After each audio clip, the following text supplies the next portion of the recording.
আল্লাহ তাআলা কিয়ামতের দিন সাইয়েদনা নূহ আলাইহিস সালামকে বলবেন, নূহ তুমি কি দাওয়াত পৌঁছিয়েছো তোমার উম্মতের কাছে?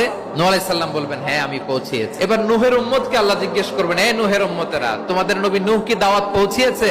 নূহের উম্মত বলবে, না আল্লাহ, আমাদের কাছে কোনো সতর্ককারী আসে নাই, কোনো নবী টবি আসে নাই, কোনো দাওয়াতও আমরা পাই নাই, আপনারাও চিনি নাই, জান্নাতও চিনি নাই, জাহান্নামও চিনি নাই। নূহ আলাইহিস সালাম বিপদে পড়ে যাবেন। তখন আল্লাহ বলবেন, নূহ তুমি বললা পৌঁছিয়েছো, তোমার উম্মত বলে কিছু পায় নাই।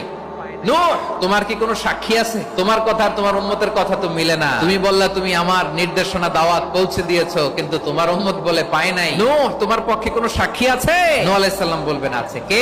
উম্মতে মুহাম্মাদি। তখন আমরা বলবো, আল্লাহর নবী নূহ আলাইহিস সালাম তিনি আপনি যা যা বলেছেন ঠিক তা তার উম্মতের কাছে পৌঁছে দিয়েছে। এবার নূহের উম্মতের সাথে আমাদের ঝগড়া লাগবে। তারা বলবে, তোমরা আসছো আমাদের হাজার হাজার বছর পর, তোমরা কি করে জানলা? তোমাদের সাক্ষী ধর্তব্য হবে না? আমরা তখন বলবো, আমাদের কোরআনে তোমাদের নবীর নামে আল্লাহ তাআলা একটা